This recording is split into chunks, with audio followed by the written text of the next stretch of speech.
You ask Tiger to solve. This deals with linear equations with one unknown. The final result is x equals -2. Let's solve it step by step. Group all constants on the right side of the equation. Subtract 3 from both sides. Simplify the arithmetic.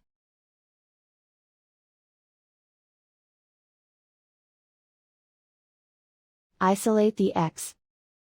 Divide both sides by 4. Simplify the fraction.